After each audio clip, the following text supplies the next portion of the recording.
नमस्कार, आप देख रहे हैं लखनऊ की लड़ाई वाराणसी से। आपके साथ मैं हूं अंजना ओम कश्यप। इस बार चुनाव में सवाल ये उठ रहा है कि क्या प्रधानमंत्री नरेंद्र मोदी का चेहरा ही यूपी की जनता के सामने रखा जाएगा योगी की इस जंग में। वो इसलिए क्योंकि प्रधानमंत्री नरेंद्र मोदी बार बार यूपी आ रहे हैं और प्रधानमंत्री यूपी में आकर बार बार शिलान्यास और उद्घाटन कर रहे हैं। तो फिर सवाल ये उठता है कि जब करोड़ों की परियोजनाओं का उद्घाटन करने एक्सप्रेसवे से लेकर काशी हर बार पहुंचते हुए प्रधानमंत्री योगी के लिए प्रचार करते हुए दिखाई दे रहे हैं, तो क्या बीजेपी मोदी भरोसे है? जी हां, आज वाराणसी से हम ये समझने की कोशिश करेंगे कि पूर्वांचल की इस पूरी पॉलिटिक्स को साधने के लिए कैसे प्रधानमंत्री नरेंद्र मोदी योगी के साथ बार बार काशी पहुंचते हैं। 2 सप्ताह 2 बार अपने संसदीय क्षेत्र में पीएम पहुंचे हैं और पिछले अक्टूबर से लगभग 2 दर्जन बाद उत्तर प्रदेश का दौरा पीएम कर चुके हैं। तो फिर सवाल यही उठता है कि क्या उत्तर प्रदेश की ये जंग है तो योगी के लिए, लेकिन दूसरी तरफ है मोदी के कंधे पर।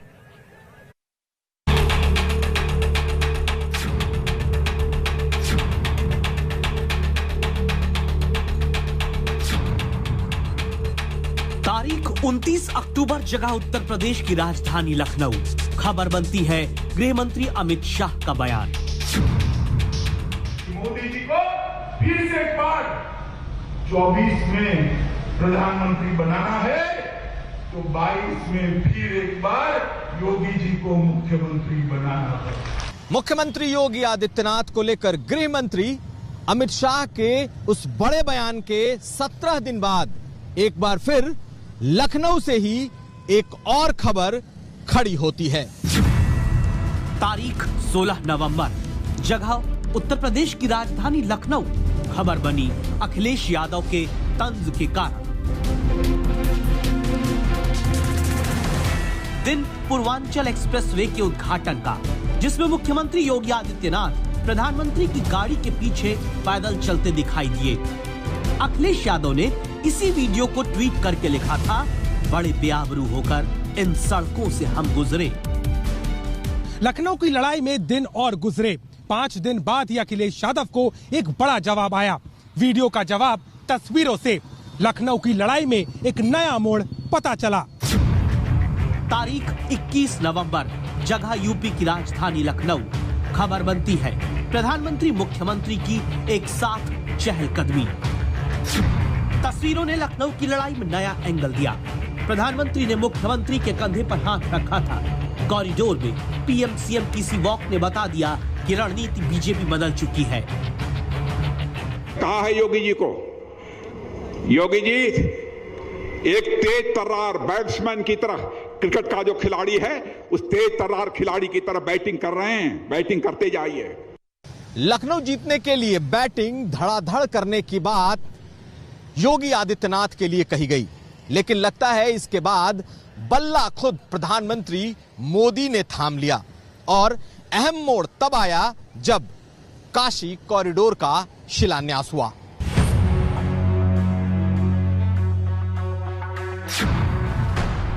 तारीख 13 दिसंबर, जगह काशी। खबर बनी काशी विश्वनाथ कॉरिडोर पर एकमेव प्रधानमंत्री। काशी विश्वनाथ की इन तस्वीरों को आपने कई बार देख लिया होगा। एक बार फिर से देखकर याद करिए। इसी जगह पर 13 दिसंबर को उत्तर प्रदेश के मुख्यमंत्री मौजूद रहे। इसी जगह पर बीजेपी के 12 राज्यों के सीएम मौजूद थे, लेकिन गंगा स्नान करके गेरुए वस्त्र में रेड कारपेट पर काशी विश्वनाथ कॉरिडोर की तरफ डमरू की डमडम आवाज के बीच आते अकेले प्रधानमंत्री दिखते हैं। क्या ये रणनीतिक बदलाव का साफ संदेश था? संदेश एक, नाम एक, पहचान एक, या कहें एक ही नारा एक ही नाम। पीएम के काम पीएम का ही नाम। लखनऊ की लड़ाई में क्या अब इस विधानसभा को दोबारा जीतकर मुख्यमंत्री के रूप में योगी आदित्यनाथ को लाने का इतिहास बनाने के लिए नरेंद्र मोदी नाम केवलम का सूत्र अपनाया जा चुका है? जनता कह रही है यूपी प्लस योगी बहुत है उपयोगी।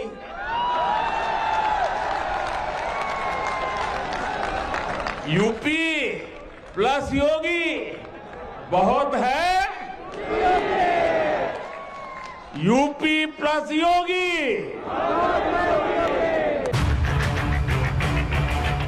प्रधानमंत्री उपयोग का प्रयोग उत्तर प्रदेश में कर रहे हैं। ये केवल संयोग नहीं, समझने के लिए इन वीडियो को देखिए। गोरखपुर के मंच पर प्रधानमंत्री पहुंचते हैं, मोदी योगी के नारे लगते हैं। फिर मुख्यमंत्री धीरे से थोड़ा पीछे होते हैं। प्रधानमंत्री एक एक करके सभी नेताओं से मंच पर मिलते हैं।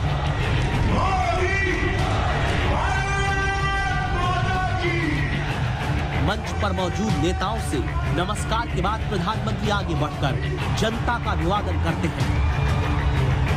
उनसे थोड़ा सा पीछे हटकर मुख्यमंत्री, डिप्टी सीएम, बाकी नेता भी जनता के सामने हाथ हिलाते हैं। आप कहेंगे इस वीडियो में क्या है? ऐसा तो होता आ रहा है। जवाब है नहीं, ऐसा नहीं होता आ रहा। लखनऊ की लड़ाई में आए इस बदलाव को जानने के लिए आप करीब से इन बातों को नोट करिएगा। 2017 के चुनाव में प्रधानमंत्री मोदी ने यूपी में प्रचार के दौरान कुल 24 रैलियां की थी। इस बार पिछले 3 महीने के भीतर ही प्रधानमंत्री 13 बार उत्तर प्रदेश में बड़ी सभाएं कर चुके हैं। 2017 के चुनाव में प्रचार के आखिरी दिनों में पीएम मोदी ने अपने संसदीय क्षेत्र में लगातार 3 दिन बिताए थे, लेकिन इस बार चुनाव की तारीखों के ऐलान से पहले ही प्रधानमंत्री न सिर्फ वाराणसी में 2 दिन लगातार रह चुके हैं, बल्कि 10 दिन में 2 बार वाराणसी आ चुके हैं। तारीखों के ऐलान के पहले ही उत्तर प्रदेश में प्रधानमंत्री का इतना फोकस साफ करता है कि लखनऊ की लड़ाई का जिम्मा अपने कंधे पर पीएम ले चुके हैं। कैसे? तो इस बयान को पहले सुनिए। सबका साथ, सबका विकास, सबका विश्वास और सबका प्रयास की ये भाषा भी उनके सिलेबस में, उनकी डिक्शनरी में ये बातें है ही नहीं है।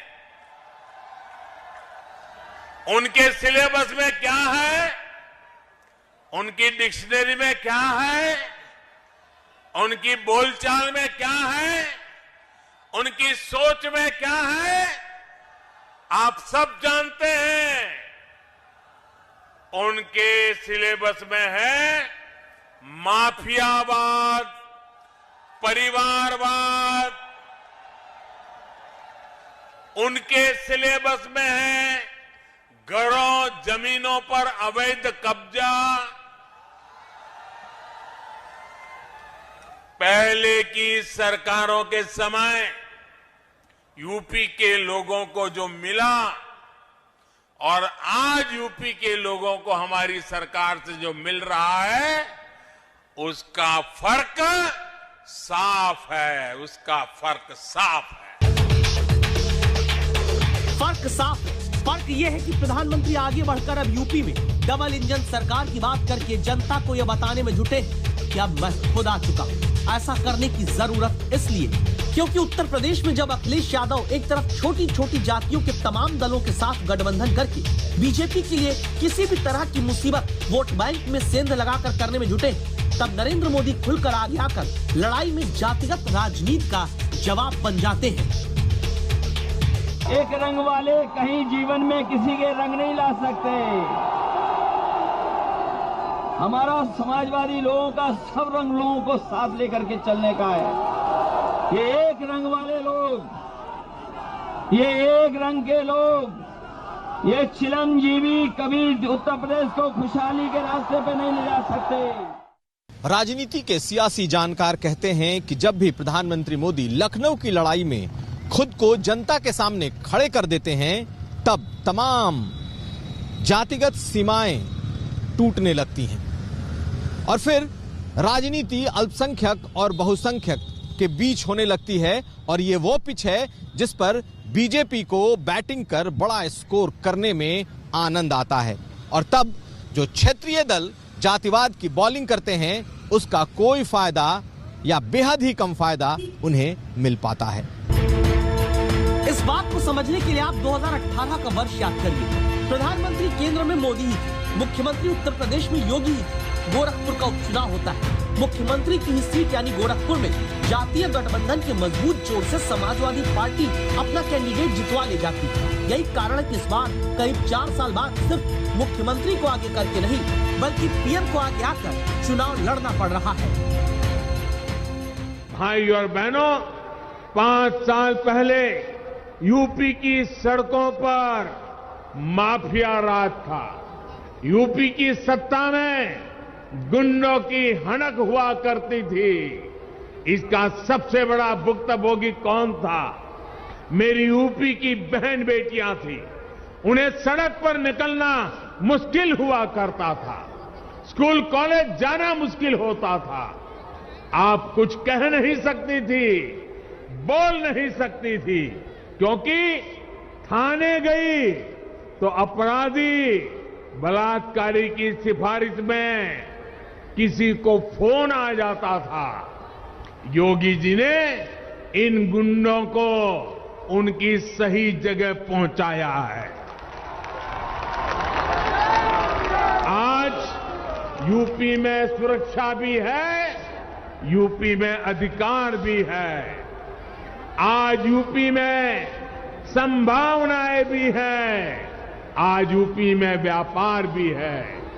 मुझे पूरा विश्वास है, जब हमारी माताओं बहनों का आशीर्वाद है, इस नई यूपी को कोई वापस अंधेरे में नहीं धकेल सकता।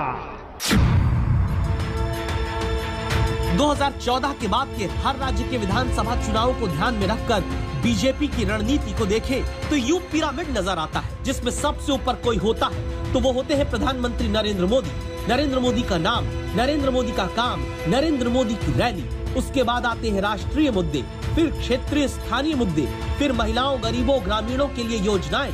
बीजेपी के इस पिरामिड की रणनीति में ज्यादातर चुनावों में राज्य का चेहरा या तो प्लान का हिस्सा नहीं होता या होता है तो सीमित। वजह समझने लखनऊ चलते हैं। लखनऊ की इस लड़ाई में बीजेपी को मालूम है कि आमने सामने की लड़ाई का सीधा मतलब है वोटों का सीधा नुकसान, और बीजेपी राजस्थान, मध्य प्रदेश और छत्तीसगढ़ में इसके उदाहरण देख चुकी है। और तो और बंगाल में भी सीधी लड़ाई में बीजेपी चुनाव हार चुकी है। ऐसी स्थिति में अब इस किलेबंदी को लेकर प्रधानमंत्री ने अब पूरे चुनाव को सीधे अपने हाथ में ले लिया है। भाई और बहनों, हमारे यहां कुछ राजनीतिक दल ऐसे रहे हैं जिन्हें देश की विरासत से भी दिक्कत है और देश के विकास से भी दिक्कत है। देश की विरासत से दिक्कत इसलिए क्योंकि इन्हें अपनी वोट बैंक की चिंता ज्यादा सताती है। देश के विकास से दिक्कत इसलिए क्योंकि गरीब की, सामान्य मानवी की इन पर निर्भरता दिनों दिन कम हो रही है। आप खुद देखिए, इन लोगों को काशी में बाबा विश्वनाथ का भव्य धाम बनने से दिक्कत है। प्रधानमंत्री मोदी अगर अक्टूबर से अब तक 13 बार यूपी आ चुके हैं तो उनमें से 8 दौरा अकेले पूर्वांचल का किया, क्योंकि पूरब से ही सत्ता का उदय होता है। बीजेपी अच्छे से जानती है, इसीलिए प्रधानमंत्री जब दारोमदार अपने हाथ में ले चुके हैं तो वजह एक ये भी कि मोदी के प्रचार से 2017 में जीत का स्ट्राइक रेट बहुत बड़ा है। 2017 में प्रधानमंत्री ने यूपी विधानसभा चुनाव के दौरान कुल 24 रैली की, 403 में से 118 विधानसभा सीटों को कवर किया। नतीजे बताते हैं कि पीएम के प्रचार वाली इन सीटों में से 102 विधानसभा सीट में बीजेपी ने जीत हासिल की। 86% का स्ट्राइक रेट प्रधानमंत्री के प्रचार का रहा। उसी स्ट्राइक रेट के कारण ही तो फिर से प्रचार का पल्ला, कमान, रणनीति सब कुछ प्रधानमंत्री के हाथ में है। भारत माता की, भारत माता की। 2014 के बाद अगर भारतीय जनता पार्टी की रणनीति पर आप नजर डालिएगा तो हमेशा एक ही तरह का पिरामिड दिखाई देता है। इस पिरामिड में सबसे ऊपर प्रधानमंत्री नरेंद्र मोदी दिखाई देते हैं और उसके बाद ही मुद्दों की बारी आती है। और इसी पर यह सवाल टिका है कि क्या प्रधानमंत्री नरेंद्र मोदी को ही चेहरा बनाकर बीजेपी आगे बढ़ रही है, क्योंकि याद रखिए वाराणसी से लखनऊ का दरवाजा खुलता है और लखनऊ से दिल्ली का, तो क्या पीएम इसीलिए पूरी ताकत झोंक रहे हैं क्योंकि योगी जीतते हैं या हारते हैं, इसी पर 2024 में नरेंद्र मोदी के खुद का भविष्य टिका है।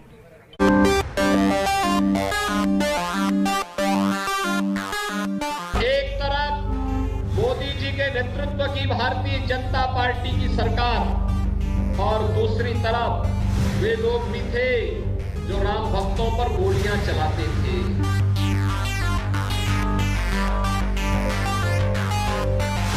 राम भक्तों की सरकार चाहिए या राम भक्तों पर गोलियां चलाने वाली सरकार चाहिए?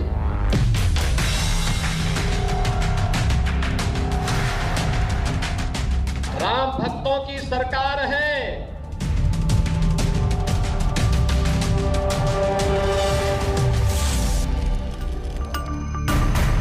अयोध्या में राम मंदिर का निर्माण अभी योगी राज में ही हो रहा है। मुख्यमंत्री अयोध्या में दर्शन करते हैं, राम भक्तों की सरकार के नाम पर जिक्र नरेंद्र मोदी की सरकार का करते हैं। एक तरफ मोदी जी के नेतृत्व की भारतीय जनता पार्टी की सरकार और दूसरी तरफ वे लोग भी थे जो राम भक्तों पर गोलियां चलाते थे। अब दूसरी तस्वीर देखिए। काशी विश्वनाथ कॉरिडोर का निर्माण कार्य भी उत्तर प्रदेश में योगी सरकार के रहते शुरू होता है, जारी रहता है, लेकिन चुनाव के बेहद महत्वपूर्ण समय में काशी के पूरे शो में चेहरा प्रधानमंत्री का दिखता है। अब देखिए इस तस्वीर को।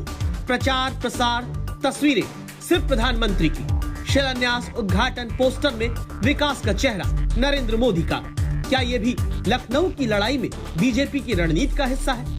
जवाब मिलता है 2017 के चुनावी नतीजों के बाद के सर्वे में। नरेंद्र मोदी का चेहरा वोट की गारंटी ज्यादा बनता आ रहा है। 2017 उत्तर प्रदेश विधानसभा चुनाव में बीजेपी को वोट देने वालों की बात की जाए तो पार्टी के नाम पर 47%, प्रधानमंत्री मोदी के नाम पर 26%, उम्मीदवार के नाम पर 8%, अन्य वजहों से 10% लोगों ने वोट दिया, जबकि 7% लोगों ने कोई जवाब नहीं दिया। 2019 के लोकसभा चुनाव में पीएम मोदी के नाम पर वोट देने वाले देश में जहां 32% थे, उत्तर प्रदेश में 26% ने अपनी राय प्रधानमंत्री मोदी के नाम पर वोट देने की बताई। यानी 2017 से 2019 के बीच भी यूपी में मोदी के नाम पर वोट देने वाले मतदाताओं की तादाद में कमी नहीं आती। काशी में इसीलिए मुख्यमंत्री को साथ लेकर जनता से संवाद करते प्रधानमंत्री दिखते हैं, तो मानो वो अपने चेहरे, अपनी योजनाओं पर यूपी सरकार कितना अमल कर रही है, इसकी रिपोर्ट जनता से ही मांगते हैं। तो हम बहुत बहुत धन्यवाद देती हूँ सर जी, आपकी वजह से हम लोग का घर बन गया और हम लोग अच्छे। पहले कहाँ रहते थे? पहले जी मट्टी का कच्चा मकान था। हाँ। और अभी पक्का घर हो गया? हाँ, पक्का घर हो गया। कितना समय हुआ? 1 साल हो गया। 1 साल हो गया। 1 साल पूरा हो गया। बच्चों को अच्छा लगता हाँ, है? बच्चों को अच्छा लगता है सर। नहीं पानी बरसता था तो बहुत उसमें पानी गिरता था, इधर बिस्तरा बिस्ता था, उधर बिस्ता था, और अब हम लोग को कोई टेंशन नहीं। सब मुसीबत चली गई। सब मुसीबत चली गई। हमारे पहले सर बहुत दुखद बात है कि हमारे पास झोपड़ी थी, झोपड़ी में लेके बच्चों को पानी जब बरसता था तो इधर भीगते उधर भीगते थे और धूप छांव का भी परेशानी रहती थी। अब जब हमें पता चला तो हम आवास डूडा ऑफिस से भरे और जब हमारे यहाँ आवास बन गया, घर पक्का मकान बन गया, हमारे परिवार अब अच्छे से। किसी को पैसा देना पड़ा क्या? सर नहीं, किसी को पैसा देना। रिश्वत नहीं देनी पड़ी? नहीं सर। किसी की सिफारिश लगानी पड़ी? सर नहीं, हम लोग खुद। किसी को ये कहना पड़ा मैं ये जात वाला हूँ, मैं वो जात वाला हूँ, मेरा जात होगा तो पैसा मिलेगा, वो जात होगा तो नहीं मिलेगा? नहीं सर, ये जात पात की कोई भेदभाव नहीं रहती है सर, सब अच्छे से हम लोग को मिल गया। इंटरनेशनल एयरपोर्ट हो, खाद का कारखाना हो, एम्स हो, महिलाओं के लिए योजनाएं हो, एक्सप्रेसवे हो, विकास का हर रिमोट प्रधानमंत्री मोदी के ही हाथ में नजर आता है। जबकि जून महीने को याद करें तो आरएसएस की दिल्ली बैठक में यह दावा हुआ कि क्षेत्रीय नेताओं के मुकाबले प्रधानमंत्री मोदी के चेहरे को सामने रखने से उनकी छवि को नुकसान हुआ है। विरोधी बेवजह उन्हें निशाना बनाते हैं, ऐसा संघ की बैठक में राय बनी। बंगाल जैसे राज्य में मिली हार के बाद देखिए, ममता अब सीधे दिल्ली को चुनौती देने की तैयारी करती हैं। जून में आरएसएस की बैठक में दावा था कि तब संघ परिवार की राय उत्तर प्रदेश में मुख्यमंत्री को ही आगे करके चुनाव लड़ने की रही, लेकिन जानकार कहते हैं प्लान बदलना पड़ा। उत्तर प्रदेश में अखिलेश की सभाओं में जुटती भीड़ देखकर तमाम एजेंसियों के सर्वे में भले अब तक योगी आदित्यनाथ नंबर 1 हैं, लेकिन धीरे धीरे अखिलेश यादव की लोकप्रियता भी आगे बढ़ती आ रही है। अखिलेश अधिकतर भाषणों में निशाने पर नरेंद्र मोदी को नहीं, योगी सरकार को रखते हैं। बताओ, कभी बाबा मुख्यमंत्री जी के मुंह से सुना है 3x660 super critical thermal plant? बताओ, बाबा मुख्यमंत्री कह पाएंगे कि नहीं कह पाएंगे? तो ये योगी नहीं है, नहीं, ये योगी नहीं है, उत्तर प्रदेश के लिए अनुपयोगी है। बताओ, अनुपयोगी है कि नहीं है? जिन्होंने बिजली का बिल बढ़ा दिया हो वो अनुपयोगी है कि नहीं है? और जो अनुदेशकों की अभी तक कोई मदद न की हो वो योगी नहीं, वो अनुपयोगी है। इसीलिए उत्तर प्रदेश में विकास का बटन दबे या पर्दा खुले, रिमोट और डोर दोनों प्रधानमंत्री के हाथों में दिखने लगी। कारण भी है।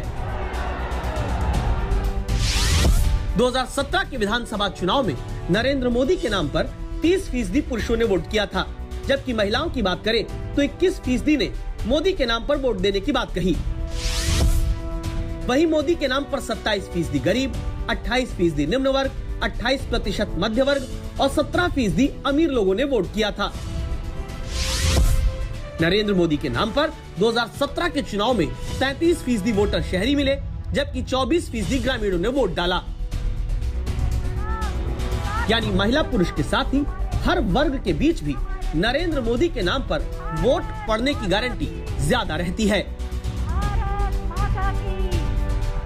हिंदू मुसलमान का भेद करते हैं क्या? नहीं सर, कोई बात नहीं, कोई भेद नहीं करते, कोई भेदभाव नहीं। कोई जाति का भेद करते हैं क्या? सर, अगड़े हैं, पिछड़े हैं, नहीं सर, दलित हैं, ऐसा करते हैं क्या? नहीं सर, पहले की अपेक्षा बहुत ही अच्छा हो गया। न कोई जात पात की भेदभाव होती है, हम लोग एक दूसरे से मिलजुल के रहते हैं सर, और काम भी अच्छे से करते हैं। नहीं, सरकार के पैसे भी भेदभाव के बिना मिलते हैं? नहीं सर, भेदभाव तरफ नहीं। पक्का सर, पक्का। उपयोगी कोई कितना है, इस बात का भरोसा 2 चीजों से होता है। पहला, खुद अनुभव करने से, और दूसरा, उपयोगी बताने वाला कितना प्रभावशाली है। यहाँ जनता के मन में वही प्रभाव नरेंद्र मोदी उत्तर प्रदेश में पैदा कर रहे हैं। आज गरीबों के आशीर्वाद बने रहे तो हम और काम करेंगे। बहुत मदद मिली, आज जैसा सब्जी न पहले कोई आया न अभी आए। उत्तर प्रदेश के चुनाव में पिछली 3 बार से हम नरेंद्र मोदी की लहर देख रहे हैं। ये इसलिए क्योंकि चाहे वो 2014 के लोकसभा चुनाव हो, 2017 के विधानसभा चुनाव या फिर एक बार फिर 2019 में लोकसभा चुनाव, हैट्रिक तो प्रधानमंत्री नरेंद्र मोदी उत्तर प्रदेश में जमा चुके हैं। लेकिन वो इतिहास रचना चाहते हैं, वो उत्तर प्रदेश में 4थी बार जीत हासिल करना चाहते हैं, वो इतिहास बदलकर दूसरी बार योगी आदित्यनाथ को सीएम बनाना चाहते हैं। इसीलिए पूरी ताकत झोंक रहे हैं, बार बार यूपी पहुंच रहे हैं। एक तरफ तमाम अन्य पार्टियों पर जबरदस्त प्रहार कर रहे हैं, रेड टोपी को रेड अलर्ट कर रहे हैं, तो दूसरी तरफ वो डबल इंजन की शक्ति भी बता रहे हैं। उत्तर प्रदेश की जनता का मूड पिछले 4 दशक में बहुत अलग हर चुनाव में नजर आया। यहाँ जनता ने सत्ता में काबिज मुख्यमंत्री को दोबारा लगातार सीएम पद की शपथ नहीं लेने दी। क्या नरेंद्र मोदी उत्तर प्रदेश में उसी इतिहास को बदलकर नया इतिहास योगी आदित्यनाथ के लिए रच पाएंगे? ये संकल्प लें, हमारा यूपी आगे बढ़ेगा, हमारा यूपी नई ऊंचाइयां छुएगा। बीजेपी जो हमेशा चुनावी मोड में ही नजर आती रही है, आखिर उत्तर प्रदेश में अभी क्यों वहां नरेंद्र मोदी को इतनी किलेबंदी करनी पड़ती है? इसका जवाब भी चुनाव ही है। मई में तमाम कोशिश के बाद बंगाल में हार मिली। अब फरवरी में यूपी के चुनाव में कोई इफ या बट हुआ तो 2022 के अंत में होने वाले गुजरात के चुनाव चुनौती बन जाएंगे। लेकिन कमोबेश ऐसा देखने को हमेशा मिलता रहा है, जिस पार्टी की सरकार बनने की उम्मीद 2000 लोकसभा के चुनाव में होती है, उस पार्टी के लिए यूपी के चुनाव में अच्छा करना बहुत ज़रूरी है। इस दृष्टिकोण से ये ज़रूरी है कि यूपी में बीजेपी अच्छा प्रदर्शन करे। अगर यूपी का चुनाव बीजेपी अच्छा प्रदर्शन नहीं करती तो मैं ये तो नहीं कहता कि 2024 के जो रास्ते हैं बिल्कुल बंद हो जाएंगे, लेकिन हाँ, उन रास्तों में अड़चने जरूर आएंगी, दुविधा जरूर होगी, एक असमंजस की स्थिति होगी। तो यूपी का चुनाव इस दृष्टिकोण से बहुत ज़रूरी है कि बीजेपी चुनाव में अच्छा करे, चुनाव जीते, जिससे एक तरह से ये बात स्पष्ट हो जाए कि 2024 का चुनाव भी बीजेपी ही जीत रही है। यही कारण है कि पिछले 3 महीने के भीतर ही प्रधानमंत्री ने अकेले उत्तर प्रदेश में 1 लाख करोड़ रुपए से ज्यादा की योजनाओं का लोकार्पण, उद्घाटन, शिलान्यास किया, ताकि 2 साल बाद दिल्ली तिवारा जीतने की राह में उत्तर प्रदेश का सेमीफाइनल किसी किंतु परंतु में न अटक पाए। क्या आपने गौर किया कि प्रधानमंत्री नरेंद्र मोदी योगी के लिए इतनी ताकत झोंक रहे, वही योगी जो खुद बीजेपी के स्टार प्रचारक हैं, जो हैदराबाद से लेकर त्रिपुरा तक चुनावी प्रचार करने के लिए भारतीय जनता पार्टी की जीत दिलाने के लिए पहुंचते हैं। लेकिन यूपी में उन्हें मोदी की जरूरत क्यों पड़ती है? क्या इसकी वजह कहीं ये तो नहीं कि पिछले 32 साल से कोई भी मुख्यमंत्री दोबारा उत्तर प्रदेश की जमीन पर काबिज नहीं हो पाया है? और क्या इसी वजह से मोदी बार बार कह रहे हैं कि यूपी प्लस योगी, यानी योगी यूपी के लिए उपयोगी? आज कोई व्यापारी और कोई हिंदू प्रदेश से पलायन नहीं करता है। आज पलायन होता है प्रदेश से पेशे और अपराधी और माफियाओं का। भाइयों बहनों, आज आपने देखा होगा दंगाई प्रदेश के अंदर आज के दिन पर कहीं सिर नहीं उठा सकता। जो बड़े बड़े भूमाफिया गरीबों की जमीनों पर कब्जा करते थे, जो भूमाफिया, जो खनन माफिया व्यापारियों का अपहरण करते थे, जबरन खनन करने का कार्य करते थे, आज जब उनकी अवैध कमाई पर सरकारी बुलडोजर चल रहा है, उनको भी लगता है कि अवैध कर रहे कार्य का नतीजा भी अवैध तरीके से उसका निस्तारण भी हो जाता है।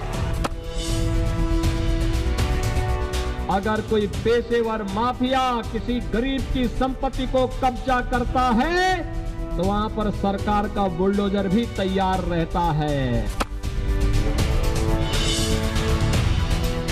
उत्तर प्रदेश में दोबारा सत्ता पाने के लिए मोदी के नेतृत्व में बीजेपी महिला, विकास और हिंदुत्व की पिच पर ताबड़तोड़ बैटिंग कर रही है। ऐसे में सवाल है कि फिर नरेंद्र मोदी और अमित शाह की रणनीति में योगी कहां आते हैं? योगी में ऐसा क्या है जिस वजह से पीएम उन्हें उपयोगी बता रहे हैं? आज जब उस माफिया पर बुलडोजर चलता है,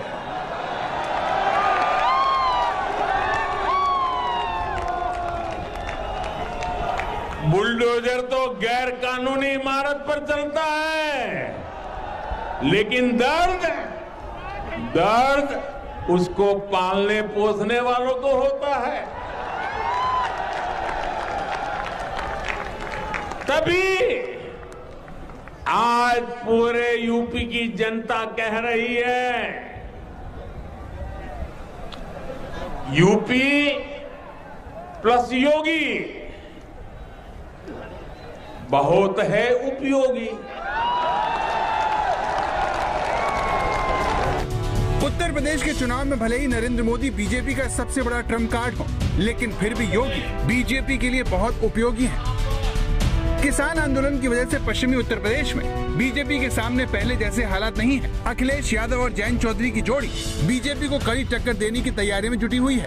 ऐसे में योगी बीजेपी के लिए यहाँ पर उसका वोट बैंक संभालने के लिए काफी उपयोगी साबित हो रहे हैं। योगी जी के नेतृत्व में यहां सरकार बनने से पहले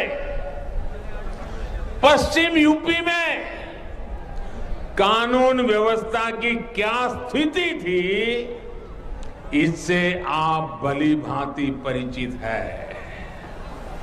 पहले यहां क्या कहते थे?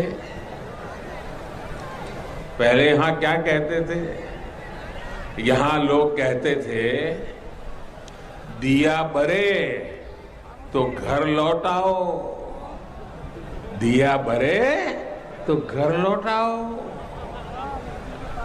क्योंकि सूरज डूबता था तो कट्टा लहराने वाले सड़कों पर आ धमकते थे।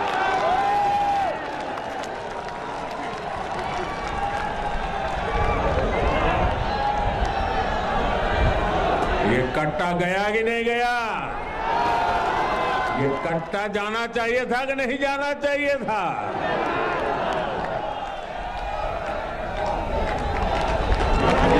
बेटियों की सुरक्षा पर आए दिन सवाल उठते रहते थे। बेटियों का स्कूल कॉलेज जाना तक मुश्किल कर दिया गया। प्रधानमंत्री का पश्चिमी उत्तर प्रदेश की रैलियों में बार बार माफिया और पलायन का जिक्र करना वो प्रयोग है जो बीजेपी हालात को देखते हुए कर रही है। इसीलिए पीएम हर रैली और विकास कार्यक्रम में पश्चिमी उत्तर प्रदेश के लोगों को ये याद दिलाना नहीं भूलते कि पहले कैसे हालात थे। मेरठ में एक मोहल्ला हुआ करता है, एक बाजार है सोतीगंज।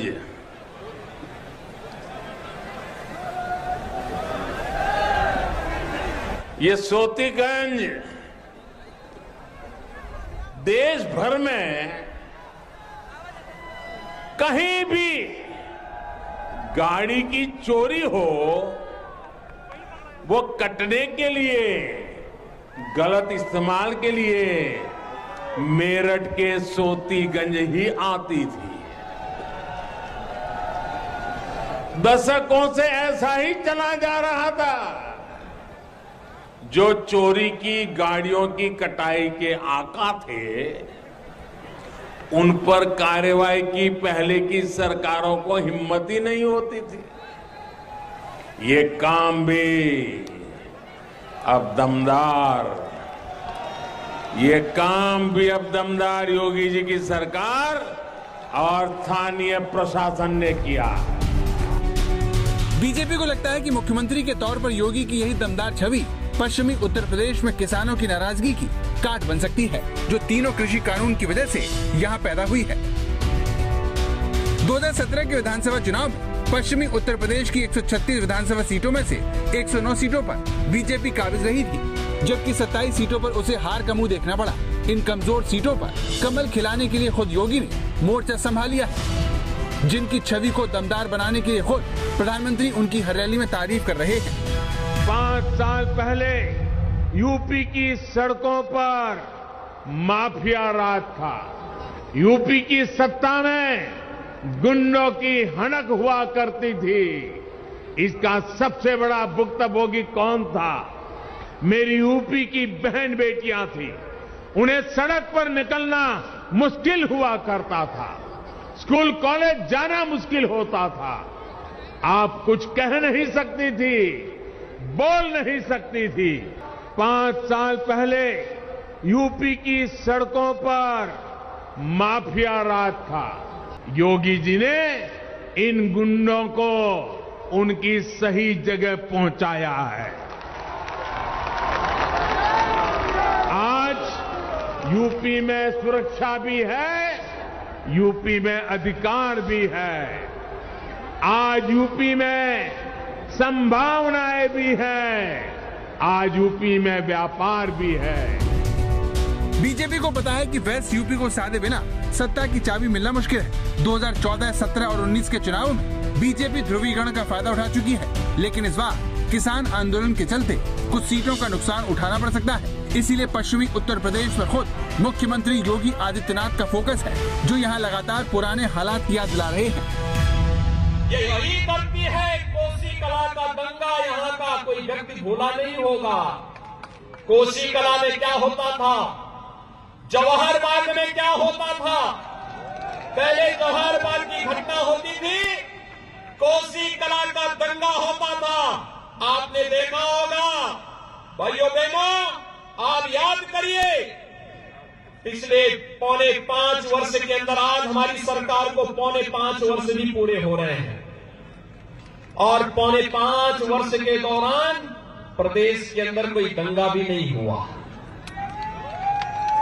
एक भी दंगा नहीं हुआ। कोई पलायन नहीं हुआ।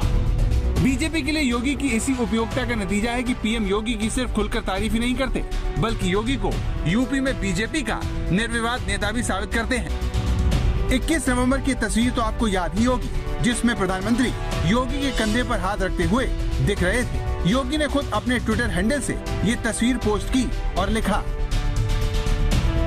हम निकल पड़े हैं प्रण करके, अपना तन मन अर्पण करके। जिद है एक सूर्य उगाना है, अंबर से ऊंचा जाना है, एक भारत नया बनाना है। बड़ी बात यह है कि ये तस्वीर तब सामने आई जब इसके जारी करने के कुछ दिन पहले बीजेपी में योगी की उपयोगिता पर सवाल उठाए जा रहे थे। दरअसल पूर्वांचल एक्सप्रेसवे के उद्घाटन के दौरान जब योगी पीएम की गाड़ी के पीछे चलते हुए आए तो अखिलेश यादव ने उनका मजाक उड़ाते हुए ट्वीट किया था, तुमने हमारी आवभगत का अच्छा सिला दिया, जनता से पहले तुमने हमें पैदल कर दिया, बड़े बेआबरू होकर इन सड़कों से हम गुजरे। विपक्ष के इसी तंज के बाद ये तस्वीर सामने आई। माना गया कि इस तस्वीर के जरिए विरोधियों के अलावा पार्टी के उन नेताओं को भी जवाब देने की कोशिश की गई जो गाहे बगाहे चुनाव बाद सीएम पद का फैसला होने की बात करते हैं। माना गया कि इस तस्वीर से बीजेपी ने अपनी लंबी अवधि की रणनीति की तरफ भी इशारा कर दिया है। बाकी कसर राजनाथ सिंह के इस बयान ने पूरी कर दी, जिसमें उन्होंने बताया कि प्रधानमंत्री ने योगी के कंधे पर हाथ रखकर क्या कहा था। मैंने कहा है योगी जी को, योगी जी एक तेज तर्रार बैट्समैन की तरह, क्रिकेट का जो खिलाड़ी है उस तेज तर्रार खिलाड़ी की तरह बैटिंग कर रहे हैं, बैटिंग करते जाइए। और आपने देखा होगा कि मोदी जी कंधे पर हाथ रखे थे योगी जी को, वो ट्वीट गया तो लोगों ने कहा क्या कह रहे थे कान में, कुछ कह नहीं रहे थे, कह रहे थे योगी जी धड़ाधड़ बल्लेबाजी करते जाओ, बल्लेबाजी करते जाओ, बल्लेबाजी करते जाओ। तो बीजेपी उत्तर प्रदेश के चुनाव को लेकर कई रणनीति पर काम करती दिख रही है, जिसके केंद्र में भले ही मोदी और विकास हो, लेकिन योगी की कट्टर हिंदुत्ववादी और दमदार मुख्यमंत्री की छवि बीजेपी को काफी उपयोगी लग रही है। कोई सीएम दोबारा लगातार सत्ता में नहीं आया है। मैं इसीलिए तो आया हूँ कि मैं दोबारा बीजेपी को सत्ता में यूपी में लेके आऊंगा।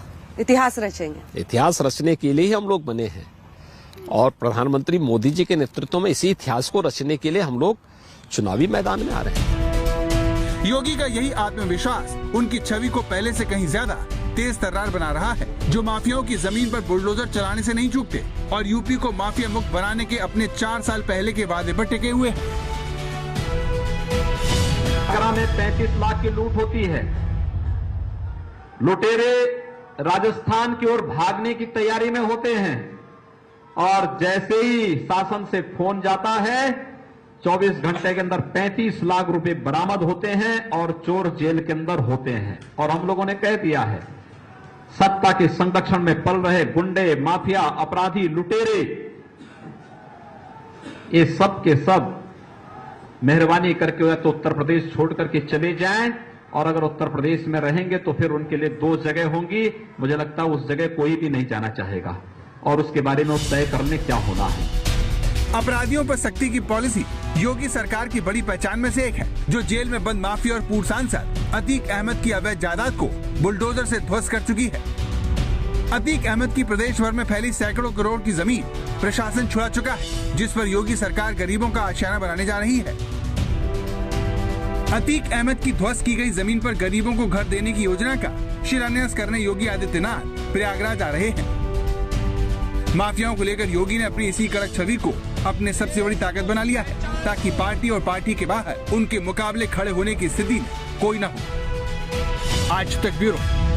लखनऊ की लड़ाई है, पूर्वांचल को साधना है और ये जंग वाया वाराणसी लड़ी जा रही है। तभी आज लखनऊ की लड़ाई का स्पेशल एपिसोड आप वाराणसी से देख रहे हैं। तो वाराणसी से लखनऊ की लड़ाई में पूर्वांचल की ये जंग आप देख रहे हैं। तो आइए आपको जरा बता दें कि ये सिर्फ प्रधानमंत्री नरेंद्र मोदी और योगी की बात नहीं है, पूरी की पूरी बीजेपी टीम ऑफ मिनिस्टर्स सब पूर्वांचल में उतरे हुए हैं। खास फोकस है कि पूर्वांचल जो किला है उसमें कहीं अखिलेश यादव ओपी राजभर के साथ मिलकर सेंध न मार दें, और इसीलिए चाहे प्रधानमंत्री नरेंद्र मोदी और योगी की जोड़ी हो, उससे आगे बढ़कर गृह मंत्री अमित शाह पूर्वांचल की 140 सीटों पर वो अपना फोकस रख रहे हैं। खास तौर पर जो ओबीसी बहुल सीटें हैं वहां पर वो एक एक जगह पर पहुंचने की कोशिश कर रहे हैं।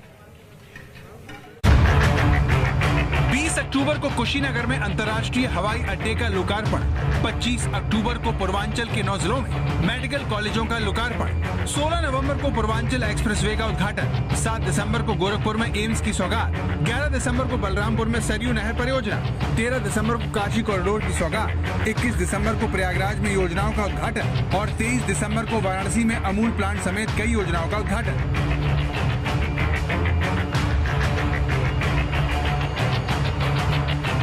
पिछले 2 महीने में पीएम मोदी लगातार पूर्वांचल का दौरा कर रहे हैं और उत्तर प्रदेश के इस इलाके को बड़े प्रोजेक्ट की सौगात दे रहे हैं, लेकिन सवाल है क्यों?